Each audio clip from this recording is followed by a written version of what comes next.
Hello and welcome back to another amazing conversation with a new guest today for the Modern Leader Way podcast. So, welcome, Joe Kelly of Flourish with Nutrition. Hello, thank you for having me. It's an absolute pleasure. Joe and I met a couple of weeks back at a networking lunch in the Cotswolds, which was lovely for me to traipse up there. I think it's a bit closer for you, isn't it? Are you Bristol? Yeah, so it was about an hour, so it wasn't too bad. Nice drive as well. Yeah, so it was lovely. We sat next to each other, and actually, Joe gave the lovely ladies there a wonderful presentation on basically being able to look after ourselves as entrepreneurs. And I just thought it was a great conversation for us to bring to the podcast. Not just like a lot of the work that Joe does is actually in workplace wellness within corporate. So obviously, my audience and my listeners being either entrepreneurs or listening or actually sat in corporates right now. So thought it would be awesome to have you on. And also, you have been through, I guess, a more recent transition in your career yourself, haven't you? So why don't you take us back and talk a little bit Yeah. about what it is you're doing now and like how you came to do that as well, what you were doing before? Yeah, so it's been a busy few years, lots of change. So originally, my degree's in vet nursing science. So I started off my sort of adult working life as a vet nurse. Did that for a few years, but felt like something was missing. So I went into veterinary pharmaceutical sales, which is very different to working in a vet practice. But really exciting. Lots of traveling around, meeting people, loads of really great friends along the way. Lots of partying, lots of socializing, but working really hard, driving, a lot of driving. Had a young family at the time as well, trying to sort of hold it all together. And I sort of was going around thinking, I don't think I can cope much longer. Everything was sort of going well in work, but I was burnt out essentially. I didn't realize at the time, but I think looking back, you just keep going, but it wasn't a good way of life, sort of living out of service stations and out of hotels. So I thought I need to do something different. I need to sort my life out, help my family. And so I thought I need to do what next. So I've always loved nutrition. I've always loved this sort of world of food. I'm a big foodie. It will become apparent, I'm sure, as we talk. And I thought this might, and I saw an article of someone who was a nutritionist. Never heard of the job. It was a nutritional therapist. Never heard of them. Someone that worked in Bupa or the Nuffield. And I read this sort of write up, and I thought, that's it. That's what I want to do. It just sort of like a light bulb moment went off. Brilliant. Found the course that she'd done. I thought, how do I do this?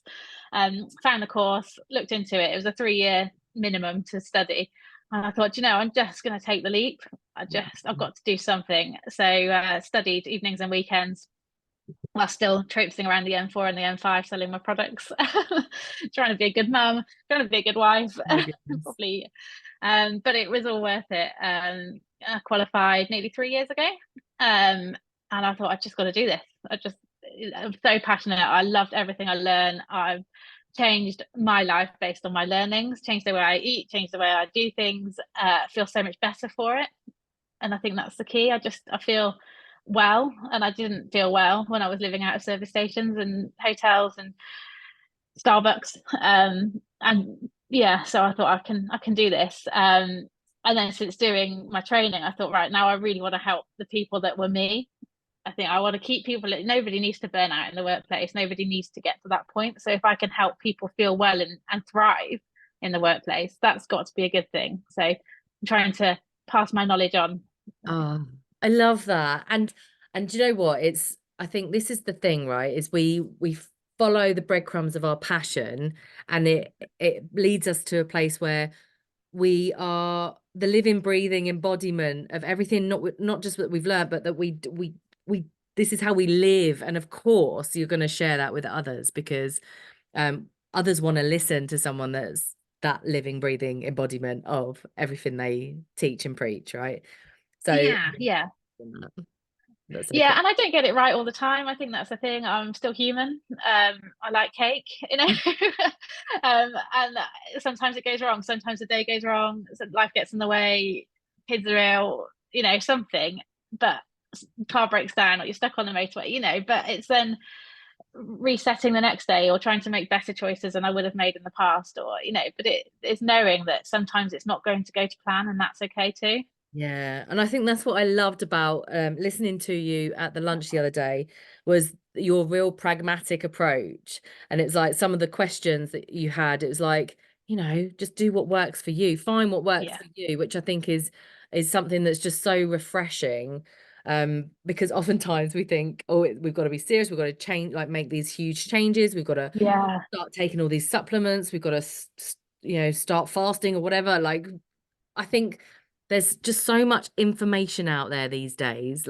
yeah. How old are you?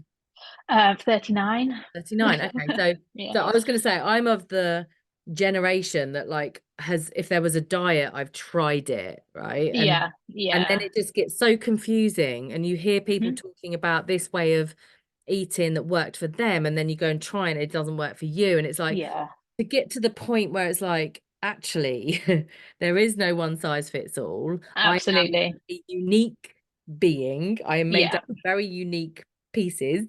And yeah, just like that experimenting to find what feels good, right? For each. yeah. Yeah, exactly that. And that's a big part of the training that I did. It's functional medicine training. And so you look at an individual as a whole, and again, not just a body part, whereas often in sort of Western medicine, you look at one part of a body and then you'll see that specialist for that and then move on. Or there's a one size fits all protocol, and it doesn't work.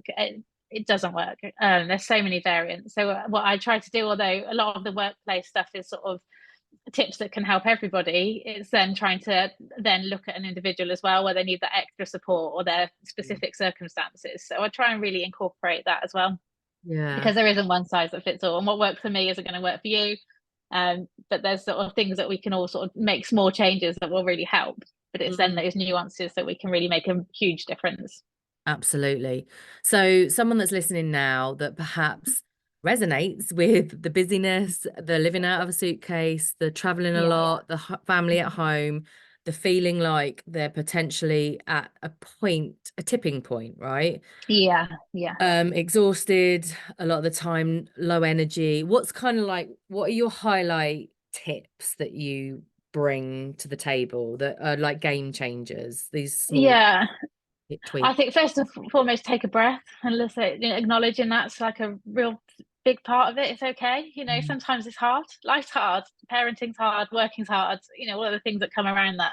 So I think acknowledging it is a real thing that most of us don't do or don't want to do. Don't want to admit. It's not failing. It's normal. Um, and then I think it's just going back to basics.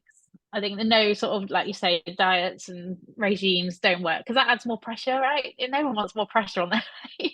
Or So I restrict, try not to. right? Oh no, I'm not. I'm nowhere, never up for restriction.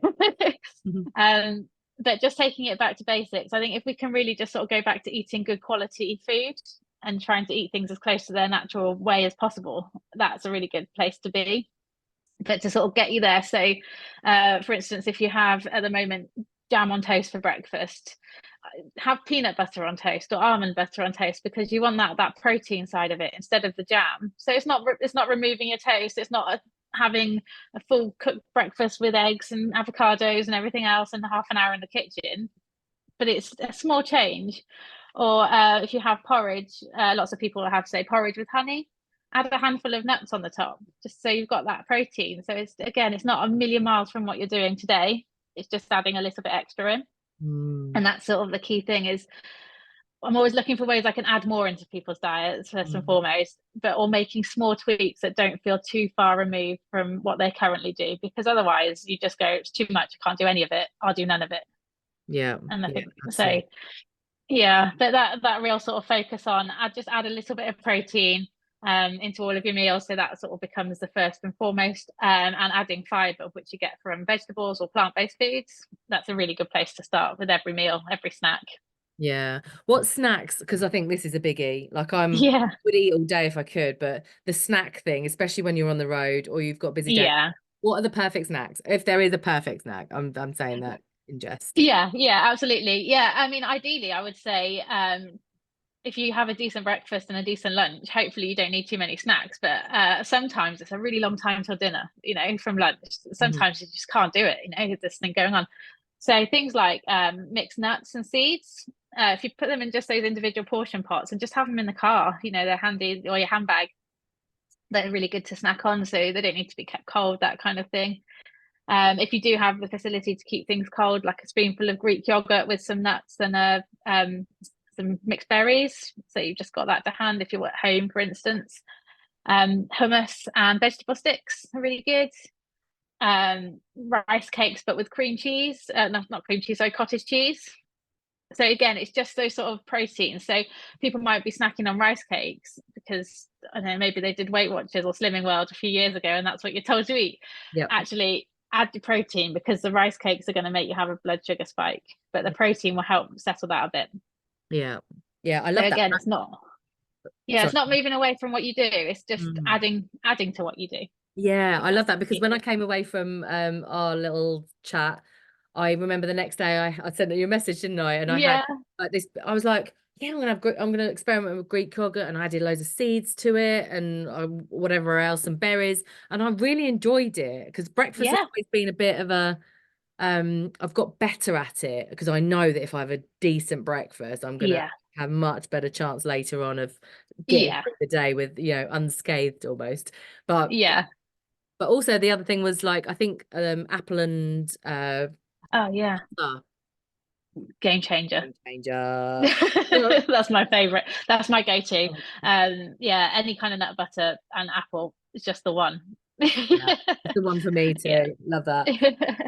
I feel like with the increasing popularity of the glucose goddess Yes, and yeah. other popular kind of people talking about this blood sugar spike and stuff, it's Mhm. getting more traction, right? People are less unaware of it, so they are more Yes, yeah.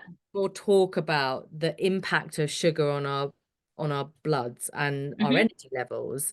um what's like, for anyone that's like still confused about it, like, what's the 2 minute like lesson around why this is so important to kind of have an eye on, and to be thinking about how you can best support yourself in that way? Yeah, yeah, definitely. Yeah, the Glucose Goddess has done a lot of good for bringing some knowledge, I think, to the wider world, which is Yeah. great. But yeah, I mean, if we have this constant sort of up and down roller coaster, really, with our blood sugar levels, we'll have highs, and then you get those real dips, sort of mid morning and mid afternoon, where you need to reach for something sugary to keep you going.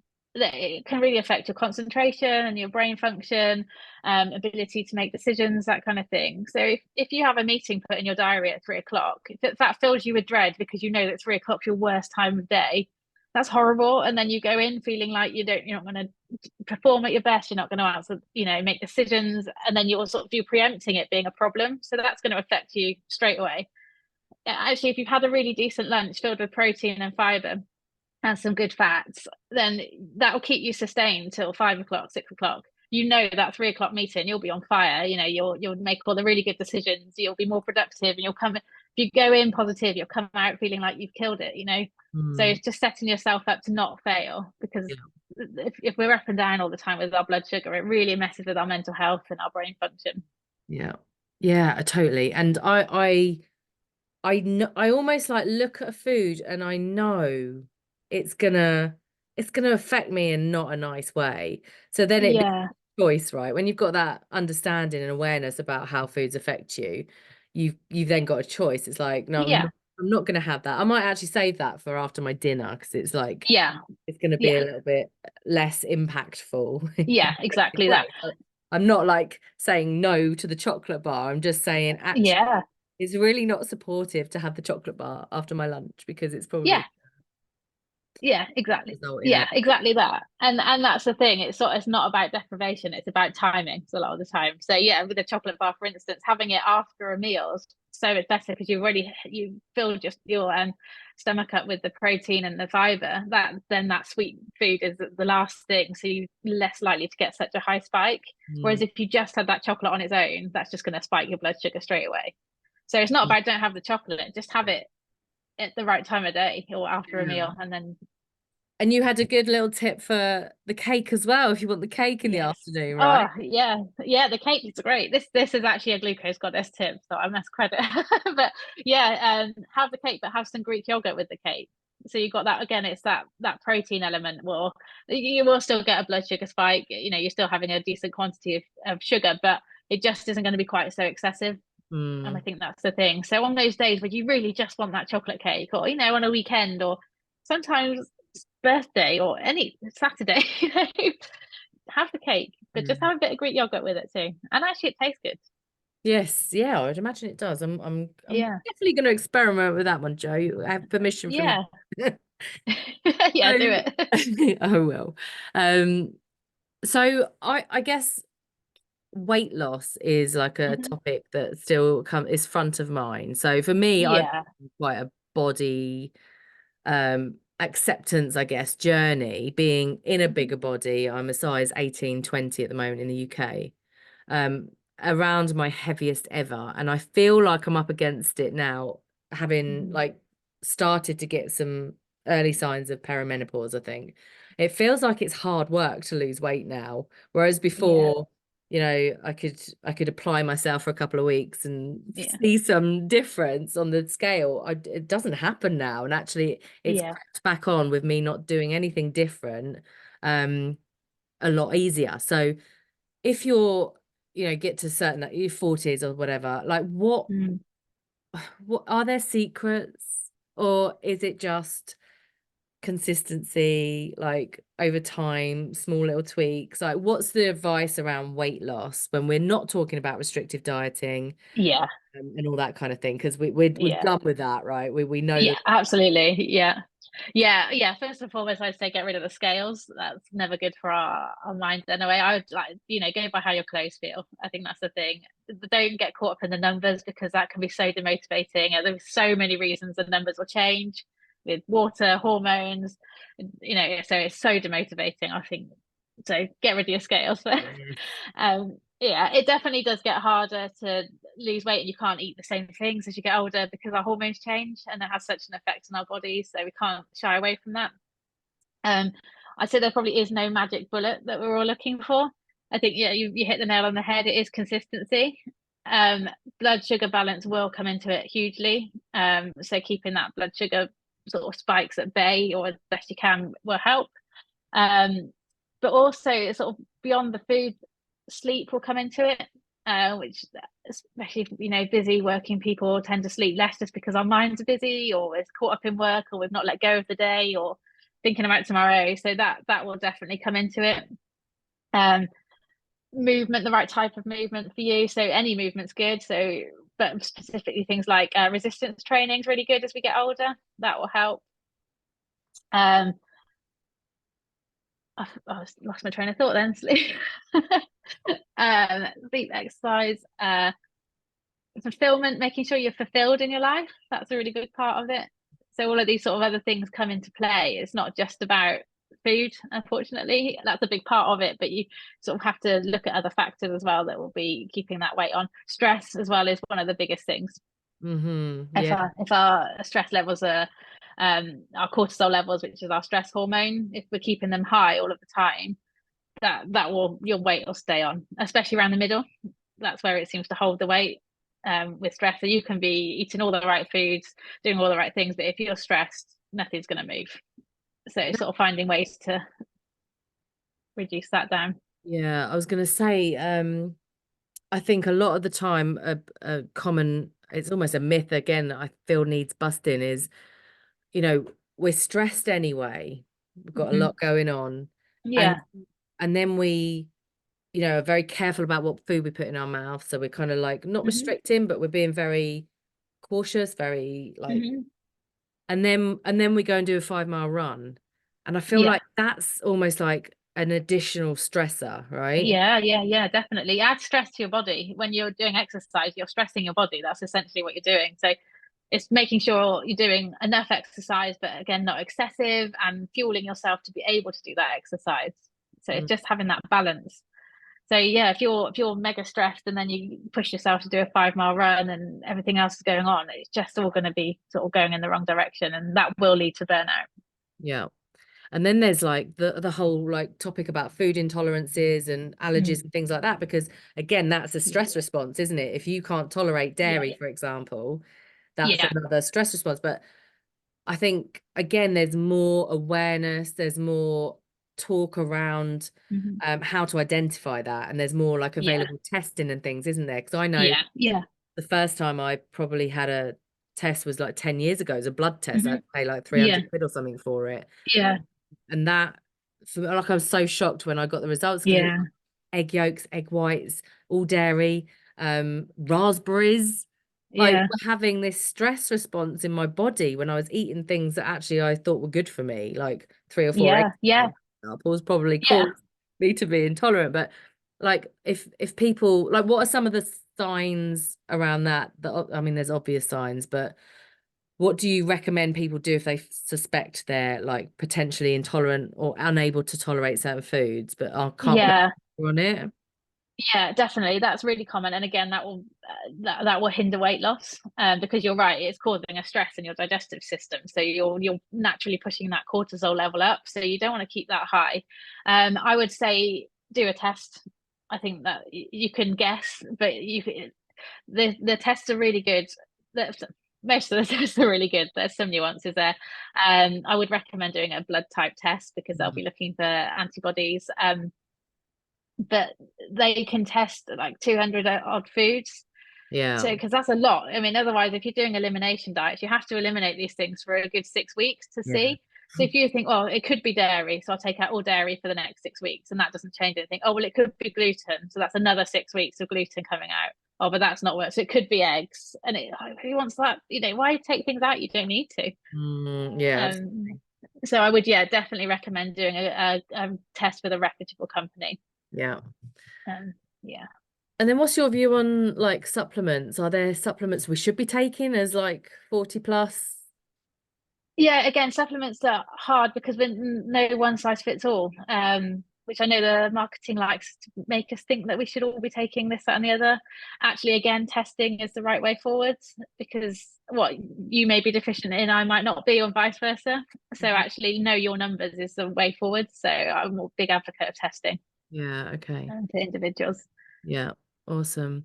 So you have mentioned the parts of your Flourish method there. Yeah. Anything do you want to, because I think it's really straightforward. You did run us through it, but do you want to talk about that as a framework that people can have in front of their mind? Yeah, so I think, like I said, like you can eat all the right foods in the world, but if you've got other stuff going on, it doesn't work. So you've got to look at all of these parameters. So I came up with the Flourish method as almost like a framework to help people. So there's 5 foundations. So it's nourish, which is the food side of things, move, so exercise, sleep, breath work comes into it as well, and fulfillment. You'll often, I think you've got to hit all those bases almost to get everything right. So like the breath work bit looks after your mindfulness and that side of things and helps reduce those stresses. The exercises, the movement bit, but the fulfillment is the bit that I think that people miss often. Mm. When you look at everyone's got their program or their pillars or their, it's marketing. You've all got to have your thing. But actually, when I looked at what was around, I thought, well, but what about fulfillment? Because I've had all these jobs and I've worked in all these roles, and something was missing. I wasn't fulfilled. And whether it be a work fulfillment or a life fulfillment, you've got to hit that bit as well as everything else, I think. So that's sort of the bit that sets me aside, I think. Yeah, I really appreciate that, because when I think of some of the moments in my past where I've been, because food has been like, my relationship with food has been, complex, let's say. Hmm. And I Yeah. have been like, I'm open about my binge eating. And when it's been particularly bad, when I look at, Hmm. as in bad, out of control, I feel like it's like a little bit out of control. It's been because, I've been in a position where I'm unhappy Hmm. at work or in a Yeah. relationship, Yeah. and I basically turn to food. Like, I'm turning to Yeah. all the foods that I know make me feel shit, but in the time they make me feel better for that little short Yeah. space of time. So I feel Yeah.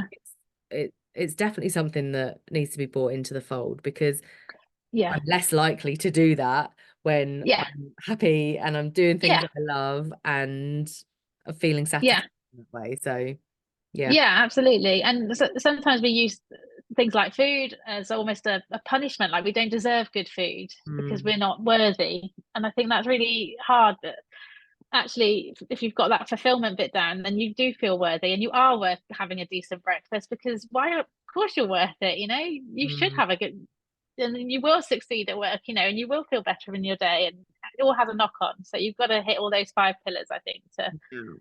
to really get the most out of it. And when you sort of go, okay, I know I need to, like, something needs to change. I'm gonna Mhm. start looking at these five pillars and start Mhm. addressing, making small tweaks. How quickly can people expect to like notice, like feel it? Yeah, quite quickly, I think. If you just making small tweaks, even in, giving yourself a decent breakfast every day, making that decision to put your needs first in the morning, that within a few days, actually, the last 3 days I've had a really good breakfast. Actually, my day at work's been a bit better because of it. I've had then a decent lunch. I feel like I've gone to the gym because I've had a good start to my day. All of those things, it all knocks on. So Yeah. actually, it doesn't take long at all.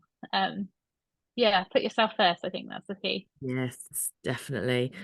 So you mentioned your work in the workplace itself. Like, what's the process like if someone's listening, they're like, oh, we're looking for someone to come in and talk to us about workplace Mhm. wellness. Like, what's the process? How do people go about Yeah. it? How do you work with new companies? Yeah, so that's the $1 million. When people say, "What do you do?" I can do so much. So there's not like a tip list, which is quite nice. Mm. But the company is me, really, essentially. So I bespoke everything I do to my clients. So again, it's like people. What works for one workplace won't work for the next workplace. So I don't want to have just the like, which one do you want? Actually, let's make it work for your people. So I can do things like lunch and learns either in person or over Zoom. I can do full or half day workshops. I can do cooking demonstrations, things like that for people, and then recipes that people can take away, things they can really do at home. What I really love to do is take people out for the day for like retreats, Mm. workplace retreats. That's where you get the best value because your team will have a full day of the five foundations. We'll cover all five bases. They'll have a lovely day in a beautiful location. They feel like they're really looked after by their company, so they go back to work the next day, one full of ideas, full of real tangible tips that they can take forwards. And actually knowing they're looked after by their company, so they'll work harder and they'll be more productive. So actually, productivity will go up. All of that sort of good stuff from a business point of view. So that's my favorite thing to do. Oh yeah, Get that people sounds out. amazing. Yeah, Yeah, absolutely. yeah, Who yeah. doesn't want I to get mean, out of the office for a day, hey? well, exactly. And I always try and find really nice locations. So I don't just go to a generic hotel with a conference room. No one wants to sit in another conference room. I've been there. I've been to too many conference rooms. Yeah. So I'm always looking Same. for venues that are a bit different or have got nice settings or just even like nice paper in the wallpaper in the toilets, just so it's just a bit and always good food. Yeah, That's the key. So perfect. What more do we yeah, need? That's amazing. yeah. Um, do you feel like there's something we've missed in our conversation that's like needs to come Hmm. out? No, I don't think so. I think it's just try not to get too overwhelmed by it all. I think that's the key. I think it's so easy, like you said before, about all the different diets that you tried and all of this that you should do and all the information that's out there. And everyone's trying to sell you their diet plan or their way of life. I just think it's too much. And I don't know about you, but if I'm overwhelmed by stuff, I'll do none of it and I'll just go back to what I know. And that's not the right thing to do. Actually, what I like to try and get into people is let's just go back to basics. Let's take it back a step, do what we can do what works for today. And then tomorrow is another day. And step by step, I think that's the key. Just let's uncomplicate all of this stuff. Yes, love that. I And like I said think before, that's the pragmatic, like yeah. let's just find what feels good for you and Yeah. approach just on an individual basis, which is really lovely. Yeah, exactly. And it's got to work. I mean, I like busy mum, busy, too many animals, more than full-time job doing this. Life's busy and hard, so I get it.